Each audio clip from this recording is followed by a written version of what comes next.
I'm just going to say it flat out, because apparently people think I'm some kind of villain now. Before we dive into this story, don't forget to hit that like button and subscribe to the channel. Now, let's get into it. My name is Madeline. I'm 32, and yeah, I made some practical decisions about my life in my 20s. You can judge me all you want, but I wanted stability. I didn't want to keep chasing emotionally unavailable guys who treated life like a game. I met Daniel 6 years ago. I was 26, and he worked in a different department at my company. Quiet, polite, thoughtful, but not the type who turned heads or made your heart race. Meanwhile, I was dating, having fun, not really thinking long term. Daniel was just there. Sweet, reliable, observant, always watching me from across the break room, like a hopeful puppy. But he wasn't my type. By 29, things shifted. My friends were getting married, having babies, buying homes. I was still dating guys who thought Taco Bell was fine dining. One lived with 3 roommates and played video games until 2 a.m. Another borrowed money and never paid me back. So, yeah, I started thinking about the kind of life I actually wanted. And Daniel, he'd always been there, steady, kind, still showing interest. He had his own apartment, a stable career, savings, and he treated me like I mattered. He remembered little things I said, made me laugh, actually wanted a future. When I finally gave us a real chance 3 years ago, it wasn't settling, it was maturing. I recognized quality when I saw it. We were genuinely happy. Daniel was patient, supported during my health scares, and excited about our future. We moved in together, talked about kids. When I learned I had a genetic condition that raised my cancer risk, he never flinched. He held my hand through appointments and surgery. After I recovered, we decided to try for a baby while we still could. When I got pregnant, he cried with joy. 6 months later, he proposed with a beautiful ring he'd been saving for. We started planning the wedding, choosing baby names, dreaming about a life together. It felt so real, so solid. Then his phone died.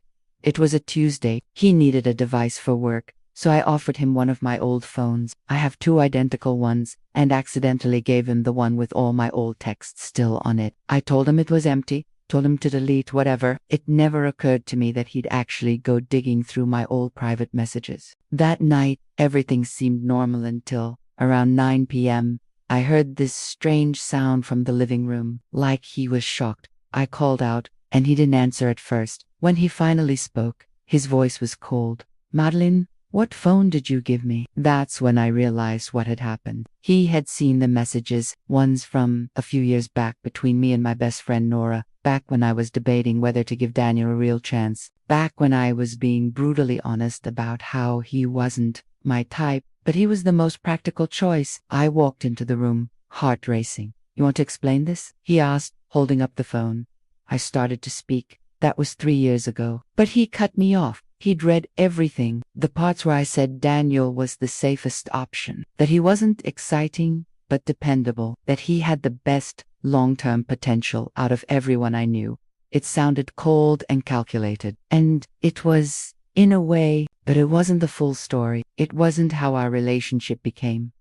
"You ranked me," he said, barely able to look at me. "You literally ranked me." I tried to explain that I had grown to love him deeply, that everything we built together, our home, our child, our future, was real, but I could see the hurt in his eyes, the doubt. He packed a bag and said he needed space. I begged him to stay, reminded him that I was 8 months pregnant. He promised he'd be there for the birth, but he needed to figure out if what we had was ever real. He came back for the delivery. I'd gone into labor alone at 2 a.m., terrified, left him voicemails between contractions. When he finally arrived, he held my hand, cried when our daughter was born.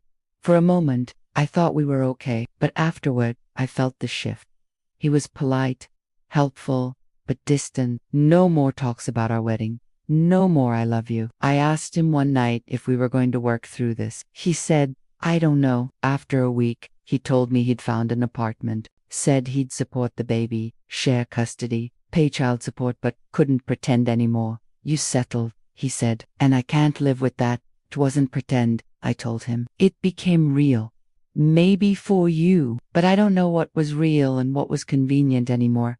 He moved out, left the furniture, the baby gear, the wedding plans, left me feeling like I'd been erased from my own life.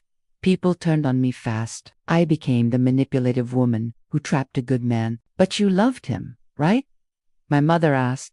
I said yes. I still do. But could I have loved him if I met him at 25? Probably not. And that's the answer that damns me every time. A few months later, I saw photos online.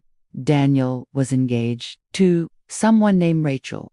She was glowing, pregnant. They'd been together for 6 months, meaning he started dating her when our daughter was barely 3 months old. I was stunned, furious. I called him. Congratulations. I see you could commit to someone else after only a few months. It's different, he said. She chose me because she wanted me, not because she needed someone. That crushed me. I made the mistake of reaching out to Rachel, told her how Daniel abandoned me while I was 8 months pregnant over old texts. She forwarded my messages to him. He called, furious, and told me to stay out of his relationship. He said Rachel knew everything and still chose him. I couldn't stop myself. I liked her old posts about exes, left comments when mutual friends congratulated them, subtle digs, trying to remind people that Daniel had a history.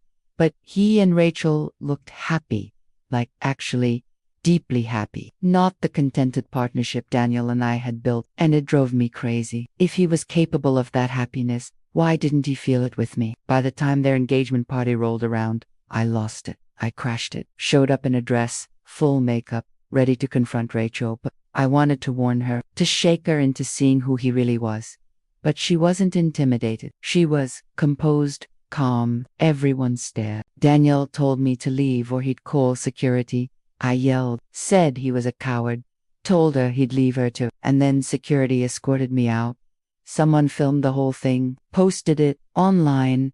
It went viral. People called me crazy, obsessed. Friends stopped talking to me.